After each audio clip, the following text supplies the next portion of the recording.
All right, guys, welcome in. Cube Show Podcast, college football podcast, and here to discuss Week 9 in the Southeastern Conference. I was in Nashville over the weekend, got to check out Texas and Vanderbilt. I've seen both those teams multiple times now. I was really interested to see how the Longhorns would bounce back after that loss to Georgia. And talking to Coach Sark, when we met with him, I was surprised that they seemed cool, they seemed calm, he seemed confident. Not a lot of panic, not a lot of restructuring, not we better do this, we better do that. He told us that the leadership took over in the locker room right after the game. Said they wanted to soak up how that felt, wanted to let it sting a little bit. But then guys like Gunnar Helm, Quinn Ewers, Barron Sorrell said they got great leadership on that football team, and they didn't have to do a whole lot. Really, that they sort of took the reins and made sure that everybody was able to get over it, get past it, had a good week of practice. And I think they showed up in Nashville. There's a couple things about that team moving forward that I want to talk about and talk about what I saw.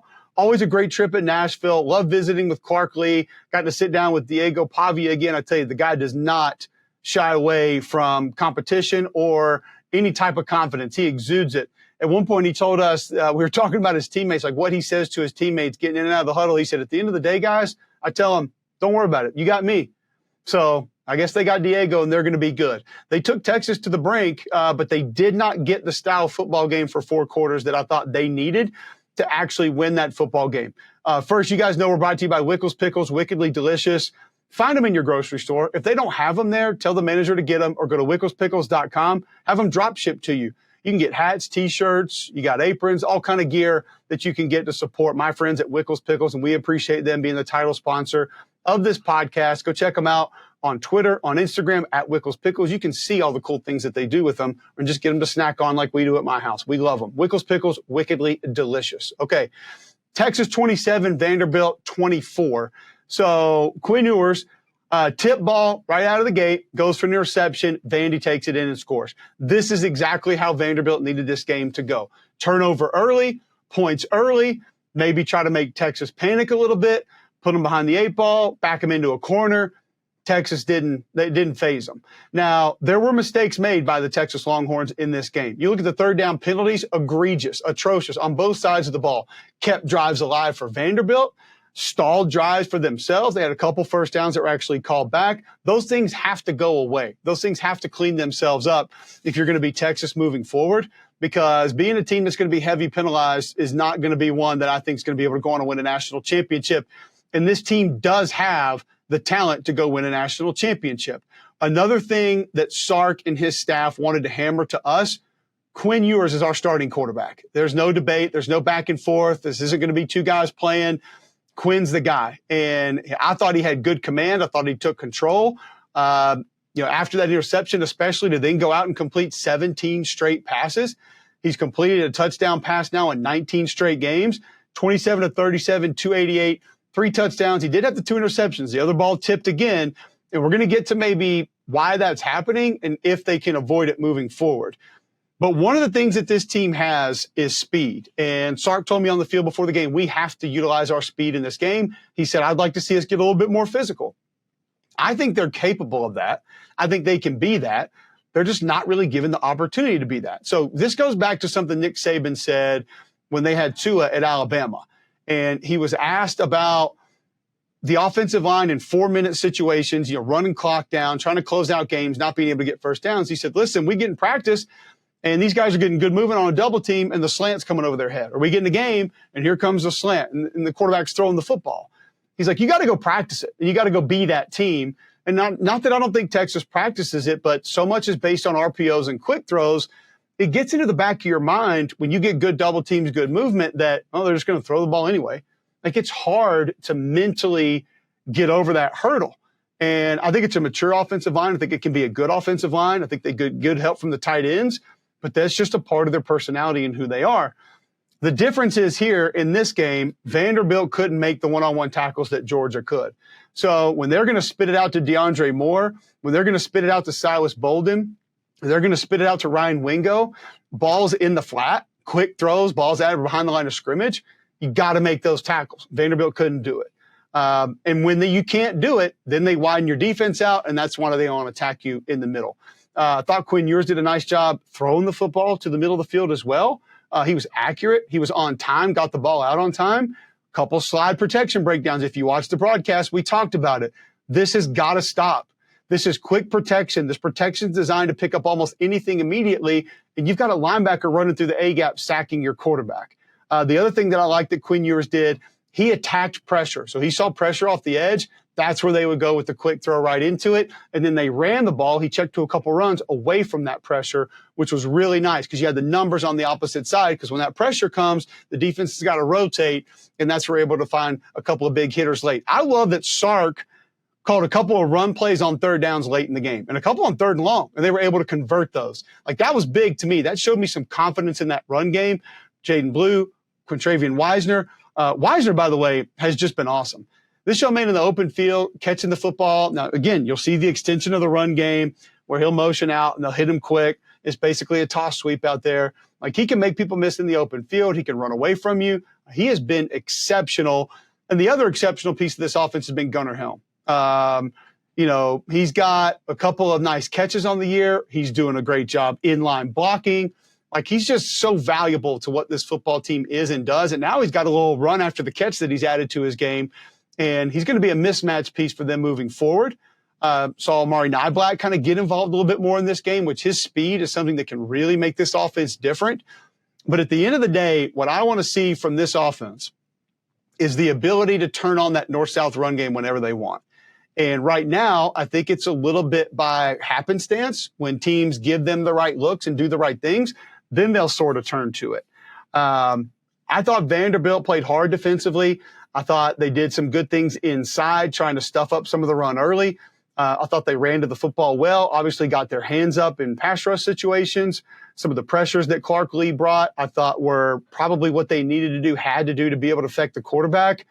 But it just puts you in a bind when your coverage is off and you have a quarterback like Quinn Ewers that can deliver it quickly and be accurate with the football. Like, that's frustrating when that continues to happen over and over.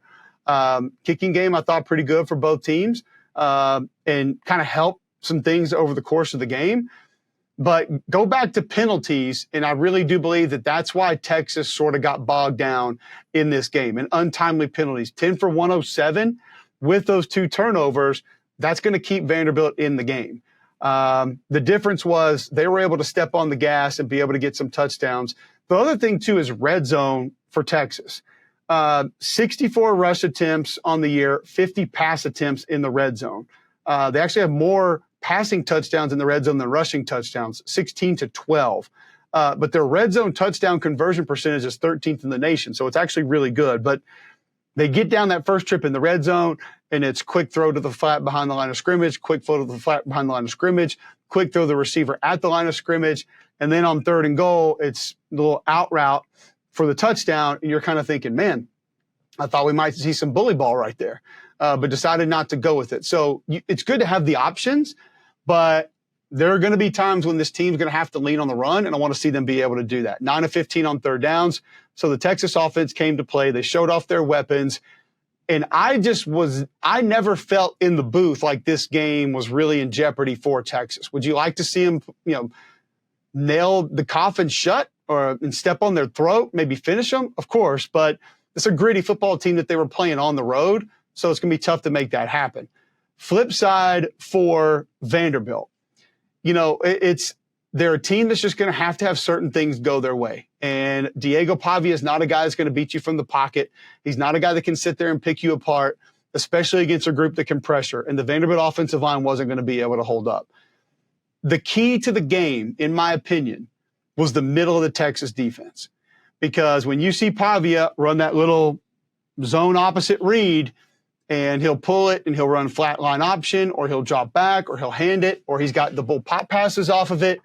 When you negate that, especially doing it with fewer numbers, we're going to show one on Read and React tonight, where you had a 5-man box and it's a run right there in the A gap, and you get a strike and shed inside from Jermaine Lowell.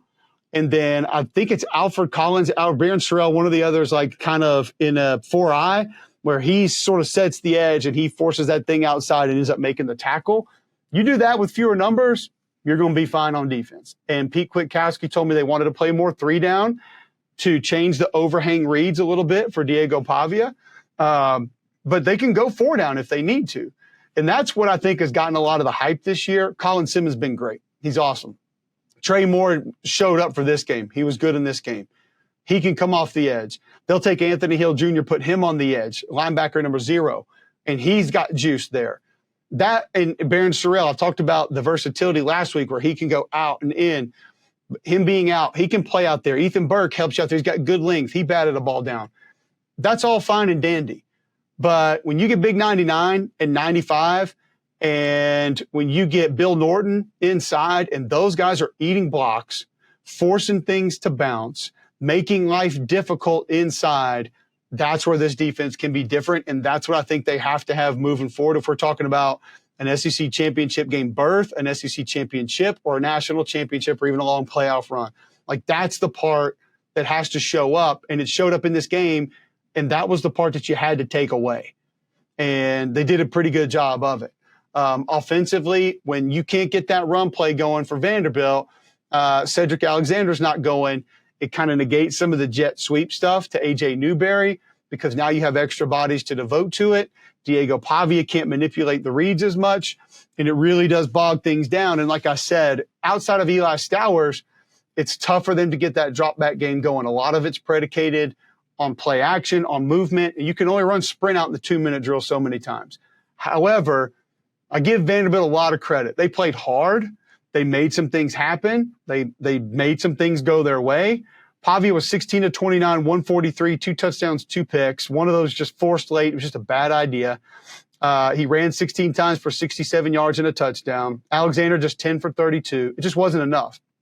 And what happened the first few series needed to continue, and they needed to burn a lot of clock to sort of negate some of those Texas possessions, and they just weren't able to do it. So I still think Vanderbilt's going to be a tough out. I think they're going to go bowling. I think they're going to give pretty much every team on their schedule the rest of the way through a run if they can get the style fight that they want.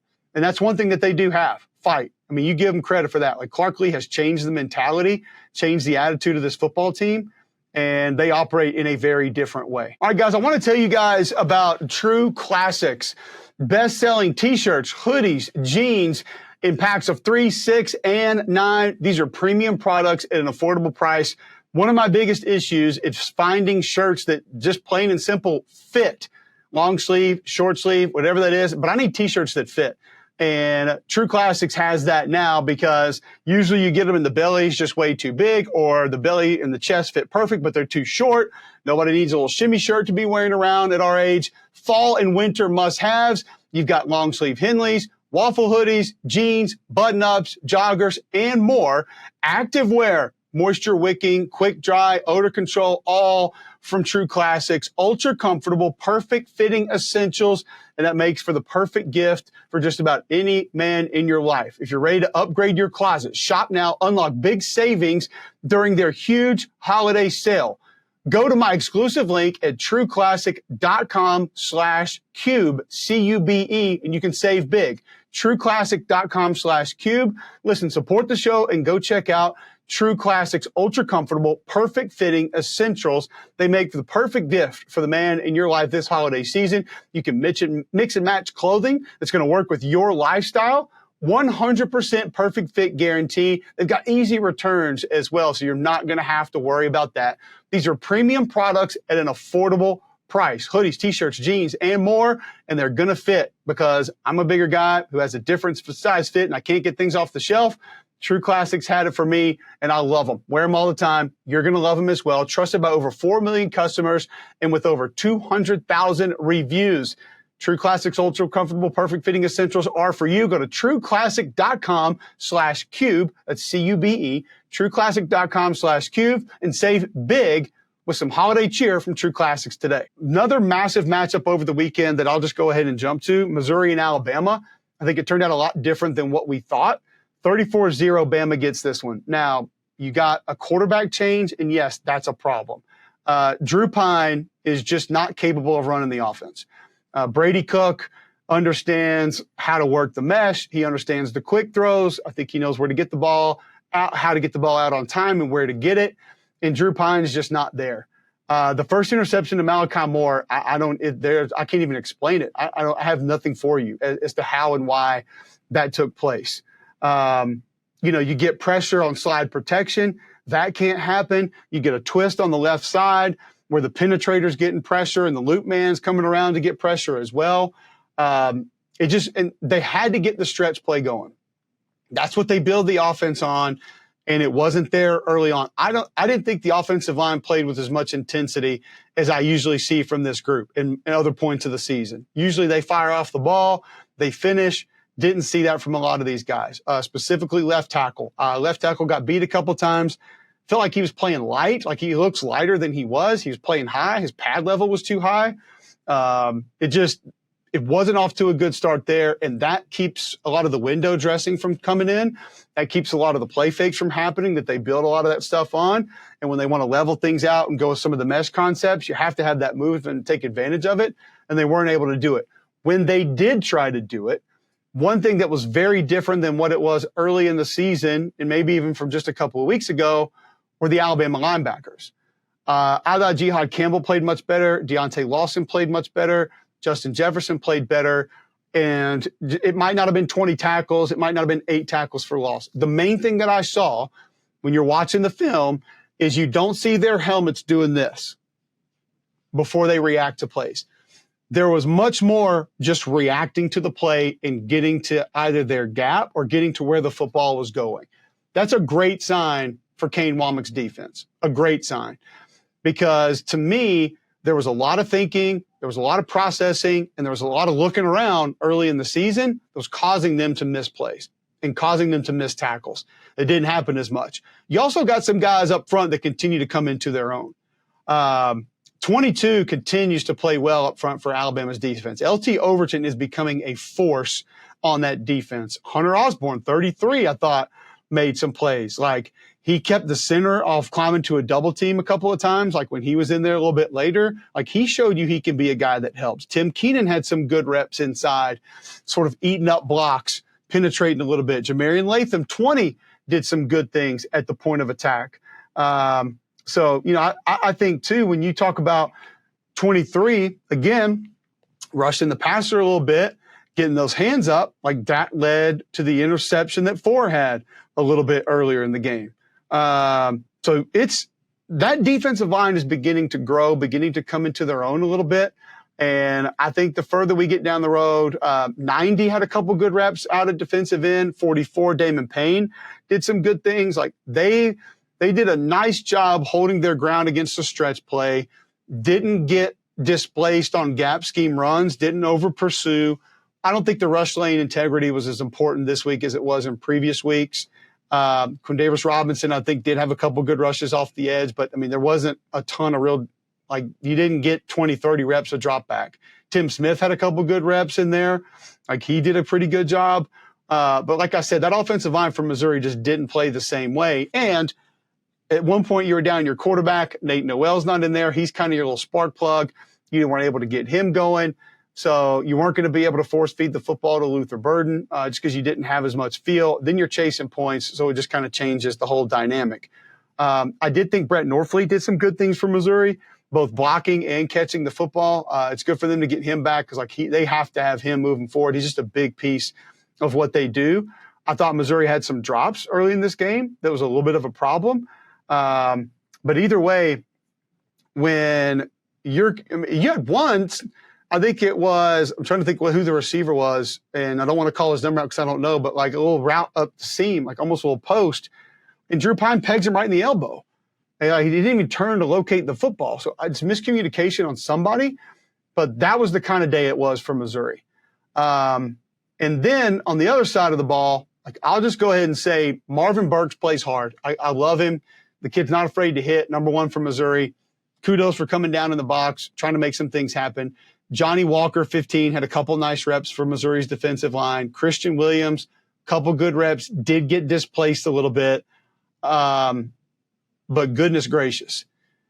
This is the Alabama offense that I've kind of been waiting for, that I've wanted to see. Robbie Oots, another massive pancake. He had a couple big blocks in the game. C.J. Dupree had a couple big blocks out on the perimeter.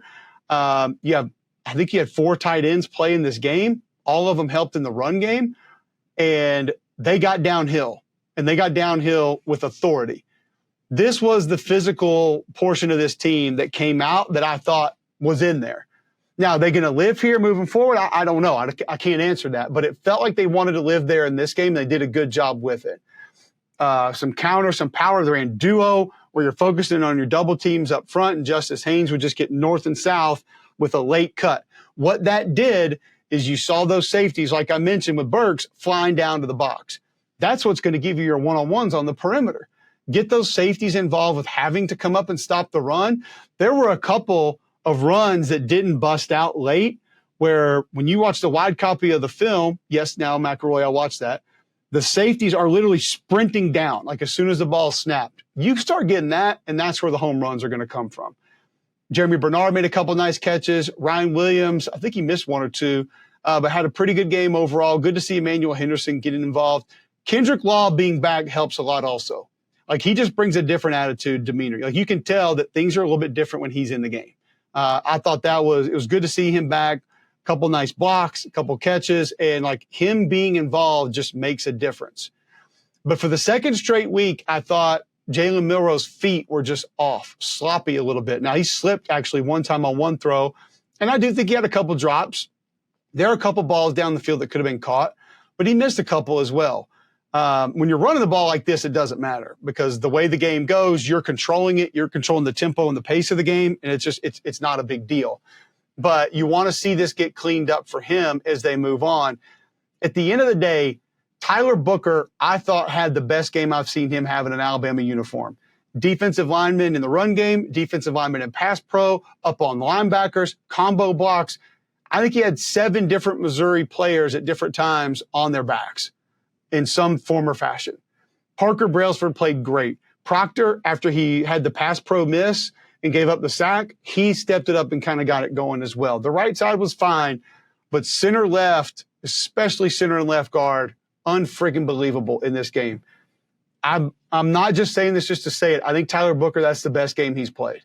And he's played some good games, and he's been nasty a lot of the times. He's the best offensive lineman in college football right now, and honestly, I don't think there's any doubt about it. I really don't. I'm not even sure who I would put up there next to him as far as playing at a high level like he is on a consistent basis. And so when he helps get that mentality going, and Haynes and Young and Miller are running downhill the way that they were, they can be a different football team that opens everything else up instead of having to do that stuff first. So I'm going to be really interested with 2 weeks going into LSU, a team that's super aggressive up front, going to give you a lot of movement, different pressures. Like, I would want to run the football first against them. Slow that stuff down, calm them down a little bit. And especially with some of the zone read stuff, Roman does a great job pointing out tonight of some of the differences in how they had to play it when they changed quarterbacks. Alabama could be able to take advantage of that.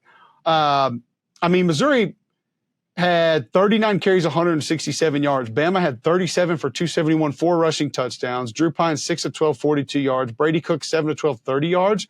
Milroe, 16 of 26, 215. Ran 11 times for 50 yards. Haynes, 8 for 79 and a touchdown. Jam Miller, 11-48, 2 touchdowns. 3 for 13 on third down for Missouri. You're just not going to win football games like that. You're not. 486 to 239, your total yardage in this game. Bama gets to 6-2. Missouri drops to 6-2. A dominant performance for Alabama. And don't forget about Blue Delta jeans. I actually got some new Blue Deltas this week. There they are, sporting those as always for Read and React tonight. You can catch that on the SEC Network Monday nights, 7 p.m. Blue Delta jeans, custom premium fit denim just for you. They can fit these digitally now. So go to bluedeltajeans.com. You get them fit. They make them. They'll ship them to you. They're custom fit for you. Stretchy, flexible, breathable. You can dress them up. You can dress them down. Go casual with them. You will not want another pair of jeans after you have a pair of Blue Delta jeans. Holidays coming up. Gift certificates available. Go grab a gift card at bluedeltajeans.com. Give that to your loved one, whether they're going off to school, whether they're getting a new job, or just need a nice pair of jeans to wear out to dinner. BlueDeltaJeans.com. Tell them you heard about them right here on Cube Show. First SEC win for Auburn this season. And by golly, they do it on the ground. I think a couple of things were at play here. You've got your offensive line figured out. Dylan Wade at left tackle, Brandon Joyner at left guard, center right guard have been handled, Tutal's back at right tackle. And it wasn't just them. I'll say this. Rivaldo Fairweather seemed a little more interested in blocking this week. Luke Deal, good job helping out in the run game this week. I thought the receivers at times better. Cam Coleman was better blocking in the run game this week. And Jarquez Hunter ran the ball extremely well. He also helped in pass pro. He was a lead blocker a couple of times. Like, he did a lot more than just carry it 23 times. He caught 4 balls for 19 yards too. Like, he was a workhorse in this game in a lot of different ways. 23 for 278, 2 touchdowns for Jarquez Hunter. The 4th most rushing yards in a single game in Auburn football history. And I know all of you know that in 1944, Curtis Kuykendall, 307 yards against Miami, has the single game record. We knew that, right? You know, everybody had that one. Excuse me. But I thought Peyton Thorne got off to a bit of a slow start, but finished strong. The first interception, just a bad decision, bad throw. I think he just ahead of time knew where he was going to go with that football and did, and it didn't end well. But he made good decisions after that. He made good decisions in the read game. He made good decisions in the RPO game, because keep in mind, this wasn't just call it and hand it. The RPO game was still there. I mean, he pulled a bunch of balls out and threw them. And on top of that, the thing that I thought Peyton Thorne did best more than anything else in this game is he allowed plays to die. He threw the ball away. And he did it earlier than he's done at most points this season. So I think he left the pocket a little bit earlier. I think he threw the ball away a little bit earlier. Like, it almost felt like things, started to catch up a little bit. There wasn't, and maybe in the past it's just been him feeling like he had to make a play because the run game was going a little bit. He didn't feel like he had to do that. But I thought that he processed and made decisions a little bit faster in this game than he had in previous weeks. It was a pretty good performance for him because he broke him down with his legs a few times. And like I said, if you make good decisions and you're running the ball in this offense, you're going to move it. You just are. Showed some good toughness as well. Alston ran the ball well. Keandre Lambert-Smith had a pretty good game. But all in all, I thought the guys up front had a great performance. Now, from a Kentucky standpoint, you played down numbers a little bit. And one thing that Auburn did was change up the blocking scheme some. So that tight end lined up as kind of a Y, like an H-back a little bit off the ball. They would split zone him, bring him flat across, run zone that way. But then they leave him attached, and he'd be a backside blocker with everybody kind of flow of the zone going this way. So they would hit it backside a little bit.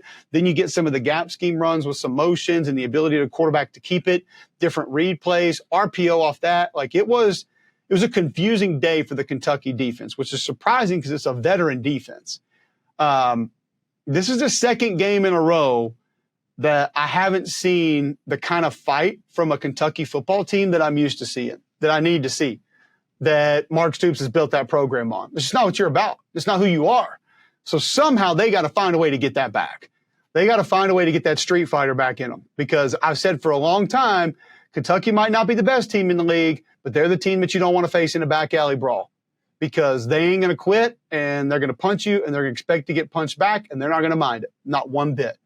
This was a little bit different, and the Florida game was a little bit different. So I've got them in Knoxville this weekend, and it's going to have to be different if they're going to win that football game. Pad level by the defensive linemen, atrocious. Deion Walker specifically, it's got to be better more consistently. Was he in the backfield at times? Yes, he was. Made a few plays. Good job. But not consistently enough. And there's going to be times you have to eat blocks, allow other guys to make plays. And that was the weird part about it is J.J. Weaver would get one off the edge. Keyshawn Silver would get one inside. I mentioned Walker would kind of get something done. Ribka would get one kind of in the backfield, and then it would just kind of go away, and it would kind of die down. And then Khalil Saunders would make a play, and then nobody makes a play for 3 or 4 snaps. It was a little bit weird to watch. It felt like Derek Jackson kind of disappeared later in the game. I actually don't know if he got dinged up or not, but I didn't see him a lot late. And Dumas Johnson made some plays, but just not enough. And kind of what I said about the Alabama linebackers, I saw a little bit of this with the Kentucky linebackers, like kind of looking, kind of searching a little bit. Couple plays where you've got a spy who gets tangled up with the offensive line and can't get outside to go make a play. Like J.Q. Hardaway, who I think was that guy a couple times, and he made good play. Like Alex Safari came up and made some plays. It's just when they missed bad. And it turned into explosive runs. The pad level was too high. The pads got turned. That gave Auburn run lanes. Safeties didn't fit it correctly. And it was just an ugly day for the Kentucky defense. And it was kind of an uglier day for the Kentucky offense. Because I don't know what the Kentucky offense is right now. I don't know what the personality is. I don't know who they want to be. You've got this quarterback rotation going between Vanderbilt and Wimsatt. And I know Vanderbilt was beat up early in the year, so you don't want him running it 15, 20 times a game. Wimsatt can help you with that. He's not able to consistently hurt you with his arm. You're moving Vanderbilt, which is great, but I don't think you can live on that. Like, that can't be the foundation of your offense, which needs to be the run game, and they just can't get it going. I actually thought Eli Cox did some good things. You play the young tackle, and he struggles a little bit, which brings me to just one thing that I want to address from this game. I think most of you that listen to me on different platforms and hear me talk about things have a pretty good idea of how I feel about certain things. And, you know, I tweeted this out, and I didn't appreciate, number one, the article. But mainly what I really don't appreciate is the people who say that they're grading it and then that they're going to do that. Apparently, PFF had a certain Kentucky player with a 0.0 pass grade. I'm not trying to put the guy on blast or anything. It was redshirt freshman Malachi Wood. And the only reason I say his name is because I go watch the film specifically back for that, because I had already watched this game when I saw this late last night. And I was like, I got to go watch it again. I'll preface this by saying this. PFF has its place for certain things. It can be a good baseline of where you need to look, what you need to look for. It can help you with what plays have been run or not run, things of that nature. When you give somebody, I'm going to try not to cuss here, Mega. When you grade someone a 0.0 for a game, that's their game grade. Like, you guys who didn't play football, think about it in school. If you made a 0 on a test, you got nothing right. Correct? You weren't close on some things. You didn't kind of get the answers right. It wasn't a long division problem where you got the answer, but you didn't show your work, or you didn't carry a number, so you're not going to get all your credit. Like, a 0.0 means you literally failed at every possible level of that. So for some guy who obviously doesn't know shit about football to grade this kid and then put it out there, and then for somebody else to take the grade and write a fucking article about it and put him on blast is asinine on multiple levels of football. So I'm going to ask you to stop. Whoever was grading, you don't need to do that anymore. You need to quit immediately. And writing articles that are using this as the gospel also needs to stop now. Because y'all don't know. I admit to you guys on here, I don't always know. Roman tells me every week in coverage, I think this is what happened. This is probably what went, but like, we didn't hear the calls. We don't know the checks. I posted 4. There's more. I posted 4 plays on Twitter, pass plays, that this kid gets people blocked, and his guy doesn't touch the quarterback. That's a 0.0 in your brain. Compute it for me. Make it make sense to me like I'm 5. But I won't, and no one will explain it, and no one has to explain it, because they're hiding behind a keyboard somewhere. They're writing it down on their pen and paper and this and that. Now, I'm not defending the young man as to it looked pretty or great or dominant or really good or even half good. He struggled, okay? He's young, got thrown into the fire. And guess what? A lot of us got our ass kicked when that happened. But to do this like this, using that, no. No, no, no. And y'all made me cuss. That's on y'all. It's not on me. This Kentucky football team got some soul searching to do if they're going to finish the season on a positive note. I mean, we're talking about now bowl eligibility conversation. That is not a conversation I thought we'd be having about this Kentucky football team. Got to find a run game. Got to find consistent effort. Got to find more physicality. Kudos to Auburn on the win, though. Mousy, linebacker, great. Eugene Asante, they have found what this kid does well.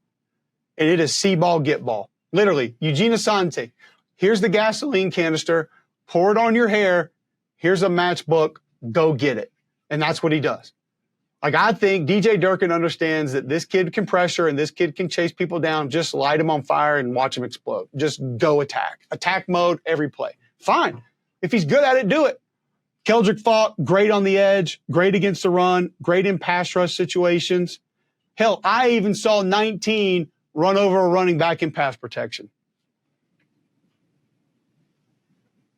I didn't even know what I was watching for a minute.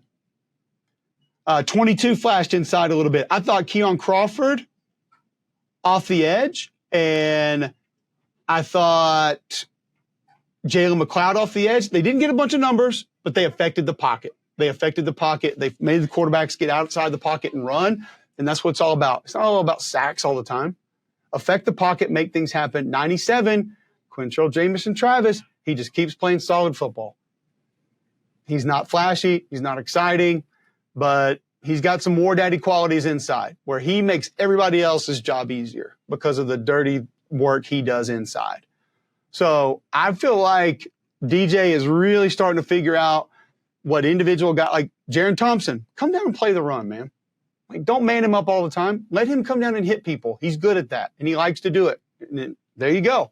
Jason Jones flashed a little bit, had a couple of nice reps. So Austin Keys, downhill thumper. Let him do those things. Lost some contested balls early, but found their way and were able to make some things happen, took the ball away a couple of times. Auburn won the turnover battle. Auburn outrushed their opponent, won the turnover battle, and was better on third down. Hot damn. You do those things, you're probably going to win some football games. Now, how much of that can they build on? We'll see, because there are a lot of folks that are saying, see, they can run the ball. Well, if they could just run the ball, they would have been running the ball the last 5 weeks. So prove it to me that you can keep doing it against a Vanderbilt defense that's going to be sound and that is going to play hard. It is going to play hard. And that Auburn defense will have a test with that group coming up. But, hey, first SEC win, Auburn 3-5, Kentucky 3-5. Kentucky, man, like, got to figure some stuff out. 4 of 12 on third down. Auburn ran the ball 50 times, 326 yards, 2 touchdowns. Kentucky ran 27 times for 70 yards. Like, that's got to change. It's not who this football team is. LSU A&M, massive game. This thing was literally 3 games in one. LSU off to a great start. Nuss is on fire. A&M's got to figure some things out on defense.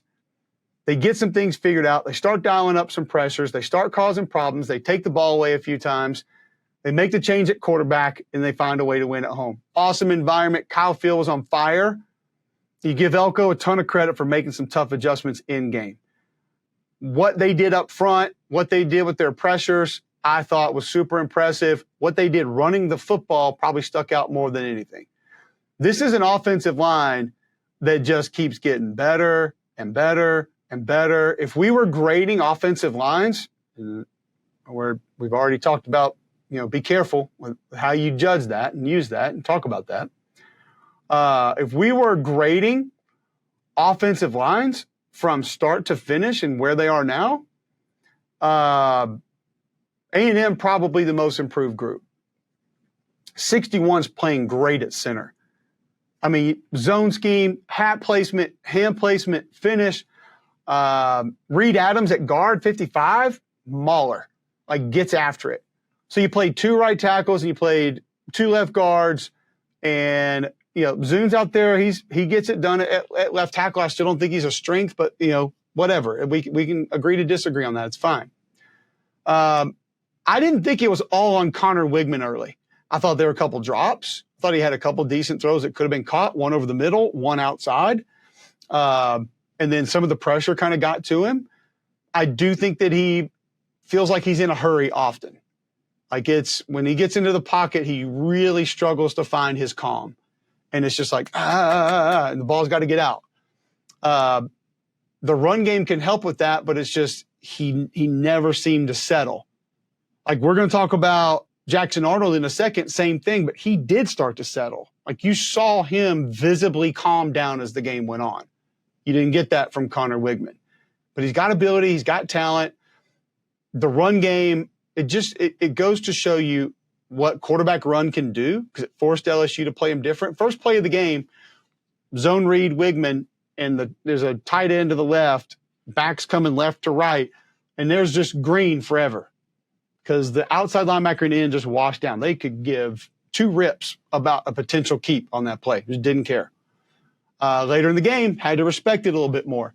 But I love what Colin Klein did by arcing the tight end in with some of the zone read stuff to kind of give you a new gap to be responsible for visually, to force your eyes to see something a little bit different. It's not just the traditional in man on the line of scrimmage. Do we squeeze? Do we crash the mesh? Like he changed the picture up a little bit in the run game that made it more difficult. And then you had a lot of guys staying backside to sit there and see if Marcel Reed was going to keep it, and that's when the zone stuff started going front side. And you give the offensive line credit. The tight ends deserve a ton of credit in this game. This Theo Mellon Ostrom kid is a grinder. You can tell he loves it. Like he loves the block. I think he probably goes home and thinks about blocking. He doesn't mind it. Like he will sit there and do it all day. Trey Watson is a great effort blocker. He's not physically built, like Ben Coates or anything, but he'll get out there and get after it. The one Marcel Reed kept into the end zone, like he's chucking the dude into the end zone, like it's a great block. He gives you good effort there. The tight ends do a really nice job helping out in the run game, and that kind of what gets it going. But the offensive line's gotten so much better. They continue to get better. The zone scheme stuff, like, again, hat placement, hand placement, like staying together. 55 did an awesome job on one that busted out of the left side of just stabbing and forcing those shoulders to turn a little bit. And like that allows him to climb. That allows that space to open up backside. And then those cutbacks would come back there a little bit. Like they have a good feel for it, and they continue to get better, and they just work. Like they grind. Like they get out there and they strain. And when you do that, good things are going to happen, specifically when guys like Amari Daniels and Le'Veon Moss are running the ball. Because Moss about as downhill as you're going to get. Like, he wants to trade paint. You can tell. Like, he wants to bend your face mask when he's running the football. Amari Daniels, one of the best lead blocks of the season on the outside zone play with the motion coming, and he's the lead blocker, and he just decleats a linebacker. Like, I mean, just, cool. It was awesome to watch. And they found a way to win. And one of the reasons they found a way to win, not just that defensive line, but the pressures that were created with the front seven. Tarn York played well. Don't stomp on guys at the end of plays, though. Like, let's not do that. We don't need that. Shamar Turner, eating double teams, penetrating. Shamar Turner does not have the stats he did a year ago, but I promise you, he is impacting games in a very similar way. What they did pressuring and assigning 21 to the back and to different receivers, that's why he was able to come make that interception late. Those things are where Elko and company are just like super advanced. Nick Scorton can win the one-on-ones. We know that. Cassius Howell has real twitch, man. Like he is twitched up. And it's a matter of time before he cuts loose and like starts to like really burst out on the scene and everybody knows who he is. I thought Bryce Anderson played well coming down in run support and doing some different things. Obviously, you take the football away, and it was a solid win. I didn't think it was all bad by the LSU defense or really the LSU football team. Weeks aggressive. Weeks obviously understands like how to find the football, locate the football, but I think the quarterback change got him out of his game just a little bit because then he became over-aggressive on some things. I tell you who's really coming into their own is JVR Suggs 31. Like he continues to do some good things up front for that LSU defense. Like he is a guy that I think we're going to be talking about him down the road as somebody who really helps this LSU football team. Some of the trigger pressures, like just kind of didn't get home in time. And then the backside was flowing a little bit too hard. 99 gave him some good reps inside. 4 is a freaking player, man. Braden Swinson is a player. Flexible off the edge, can bend, great hands, can set the edge in the run game, physicality, like attitude. He is going to be a monster. If you don't know who Braden Swinson is for LSU's defense, you need to go watch number 4. 40's gotten a lot of pub the last couple of weeks, and he's awesome. 4 is a killer. Like, he's going to be big time for them. And listen, you had a couple jump balls late, and you had a couple quarterback runs that they snuck in on you, and that ended up being the difference. And your quarterback gave the ball back. We've talked about it multiple times on this show. Nuss has got a big arm. He's got great instincts. He's a competitor. He's tough, gunslinger mentality. He's going to throw the ball to the other team a couple times a game. Are you going to be Arkansas last week and drop 3 of them? Or are you going to be A&M and catch 3 of them? And a lot of times, that's going to be the difference in the game because they don't give the run game a chance to get going. You have to call runs. The offensive line can block it. I promise they can. And I feel like you've got a couple backs that have shown that they can push it a little bit and not a draw and stay a little bit committed to it. And when you can attach a tight end that can change the surface a little bit and have receivers that draw that kind of attention, they had run looks. I saw multiple run looks in the game, and they chose not to go into them. Just a little bit weird, not to take more advantage of it. And you had a slot fade to the tight end that was nice. You had a couple slants that were nice. And the quarterback forced the ball a few times, gives it back. Aaron Anderson, a couple quick balls to the house. Like, he's going to be dangerous for you down the stretch. Kyron Lacey, we know what he's capable of. He had 5 for 106. So you know what your weapons are.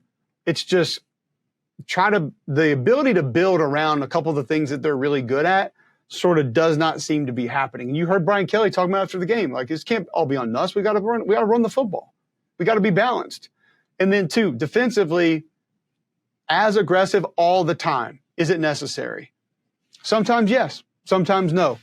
Total yards 429 to 376, LSU advantage. A&M runs 49 times for 252. The A&M wide receivers, by my count, had 3 catches for, I think, 81 yards. If I'm not mistaken, Noah Thomas had 1. Barber had 2. That's it. Tight ends and backs had your other catches. So, I mean, that's when you can just hand it off. It makes life pretty easy. The 10 penalties for 97 yards have to get better for A&M. They got to clean those up. Can't keep having that. All right, guys, I want to tell you about the Better Business Bureau. Identified as the best resource for finding trustworthy businesses, BBB.org's large online directory enables consumers to easily find local, reliable businesses and adds peace of mind to your purchasing decisions.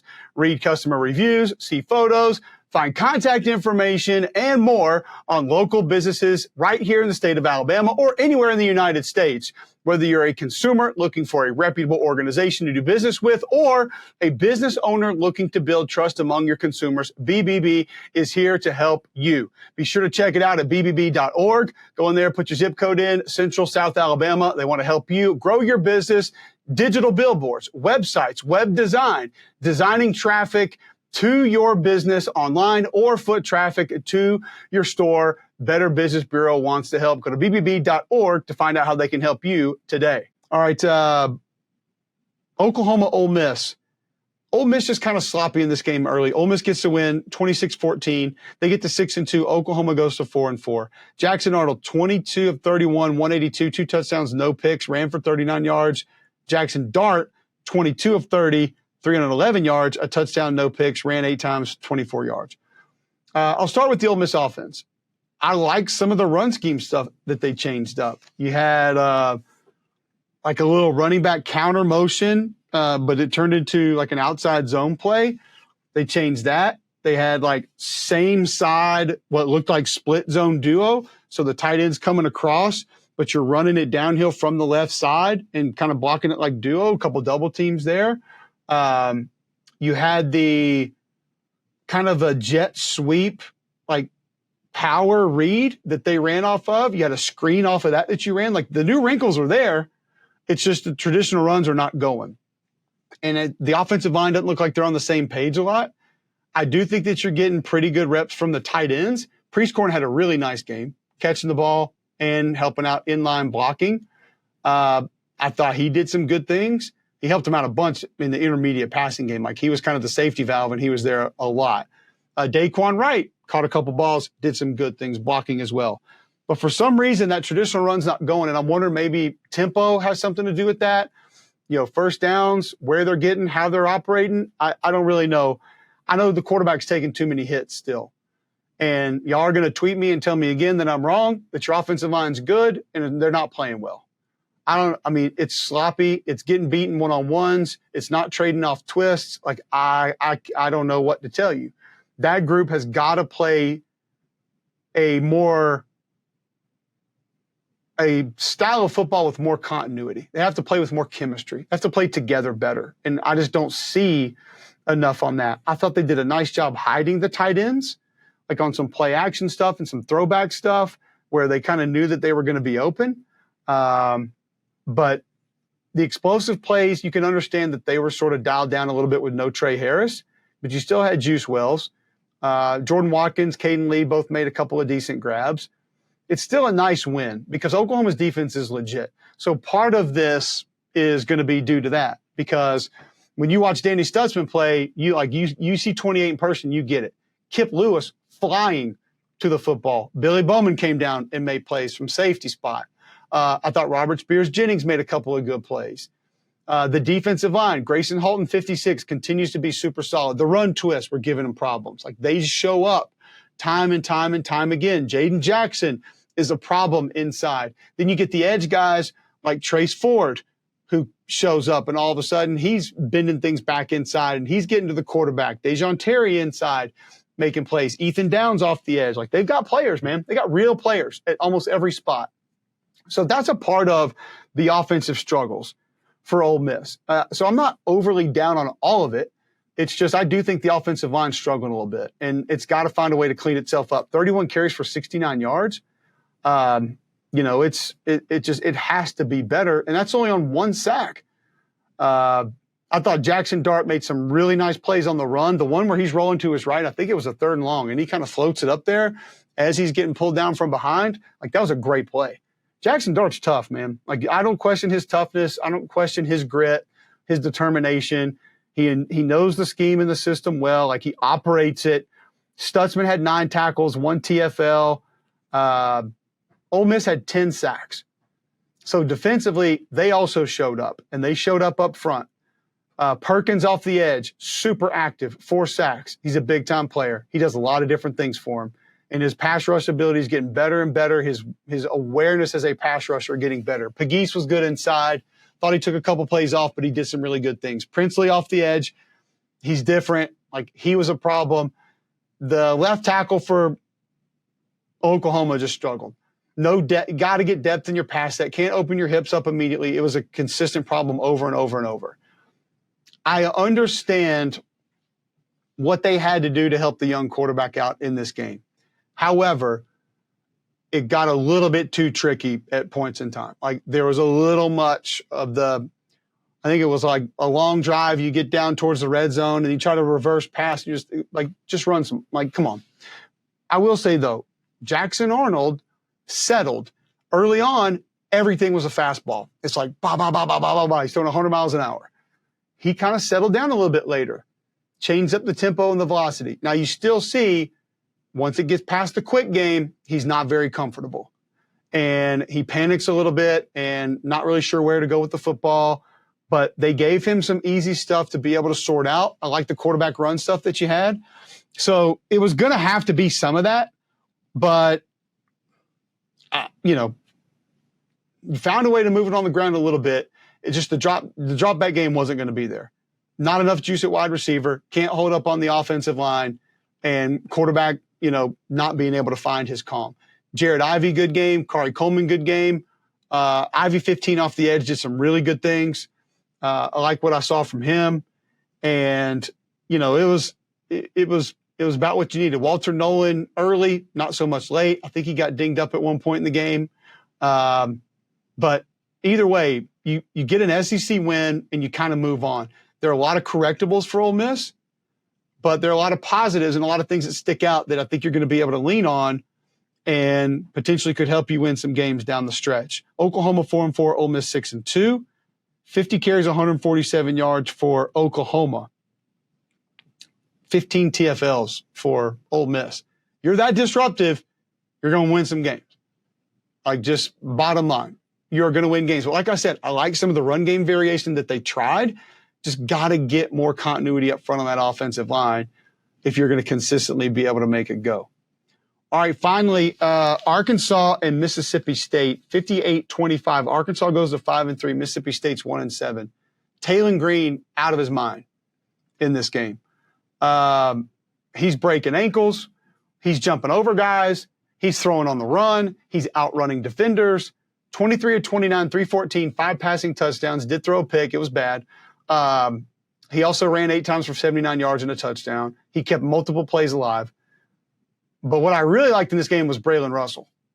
Like, 0 running the football for Arkansas is a freaking bulldozer. And physicality, not backing down from anything. Then you come back with Dominion 7, and he's got a little like, he can be a one-cut slasher type runner. It's a nice little change up there. Bobby Petrino did an excellent job utilizing the tight ends, hiding the tight ends, finding them in different spots. Luke Haas had a really nice game, caught 2 touchdown passes, really good inline blocking as well. Used the backs out of the backfield. Satanga, a couple of nice catches down the field. Andrew Armstrong was really good down the field. The offensive line didn't have to do a whole lot because play action was big for a lot of the pass plays. And it also felt like Taylon Green knew about exactly where he wanted to go on most of this stuff. Mississippi State safeties, not great. The eyes would be in the right spot, and it's like physically they just couldn't get there in time to be able to make some plays. But I'll say this about State, like, the effort is still there. They play hard. Like, Stone Blanton played hard. Diago Brumfield did some good things. Like, Brandon Jennings, he gives you good effort up front. Nick Mitchell plays hard. I think a part of the problem is they just have so many guys that are playing out of position. Like, Deontay Anderson does not need to be playing inside. Like, I think he's more of a defensive end, but they just don't have a choice on where these guys are going to have to play. So you got linebackers playing D end, D ends playing D tackle, corners playing safety, safeties playing corner, linebacker, whatever. So you kind of got to go with what you got. But they do play hard. They do pursue the football. They take themselves out of some plays. They don't fit the run extremely well.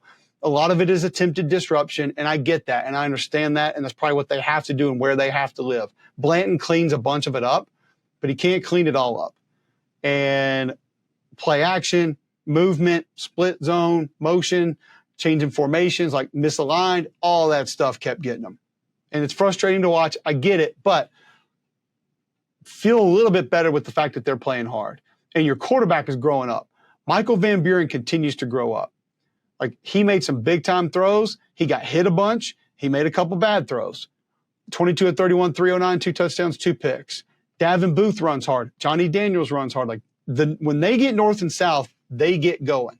The perimeter stuff, I know you have to have it and you have to show it, but it's not going to be there. Kevin Coleman's got juice. Traore had a pretty good game at tight end, blocking and catching the football. I thought the straight down, like the lead play with the RPO attached to it, got to be more of that. And got to be more down the sidelines on the perimeter as well. Take those shots and get them playing a little bit different. The problem is, too, you ran into a pretty good front. Like, you ran into a couple of guys up front. Like Eric Gregory had a nice game. He dented the pocket. Landon Jackson, a problem off the edge. Like, he was an issue. Cameron Ball got a good push. And then the linebackers can fly. Xavier Sori was all over the place. Brad Spence was all over the place. Danico Slaughter was coming down. Larry Worth, active. Number 30 was making a couple of plays. Like, this is a fast defense that has disruptors with physicality up front. They're just hard to manage. They're tough to manage. And, fought, hung in for a minute, made a couple plays, but that goes back to consistency. And consistency is what I thought Arkansas brought to the table, and it kind of started with the run game. I mean, hell, Arkansas was 0 for 7 on third down in this game and still gets a blowout win. 673 yards for the Razorbacks. They ran for 359. And I will say, I think some of that is being overly aggressive on defense, trying to create some things. And when you get caught doing that, it's going to end poorly. And it did. But a lot of those state kids are playing hard. 5 turnovers, you can't play that kind of ball against a more talented, better football team. But I do see some light at the end of the tunnel for Lebby and his guys and how they're operating and how they're playing. It's going to take a little while to get it exactly where they need it. But either way, the way Arkansas ran the ball, man, that was fun to watch. I mean, it was tight ends getting going, offensive line was getting going, quarterback helped with some runs. They went fullback a couple of times. That was what Sam Pittman said, embrace the hog, man. Like, they did it in that game, and it was fun to watch. All right, please subscribe to the channel. Josh is trying to get us to saw Josh. Met Savannah over the weekend. Awesome. Wonderful lady, and good to catch up with him, even though he was too important to spend time. He was walking around because everybody wanted to talk to him either way. But cool to hang out with him in Nashville a little bit, see him. Knoxville this week. Subscribe to the channel. He's trying to get us to 15,000. We're not there yet. I appreciate you guys tuning in. Tell your friends about it, and we'll be back next week.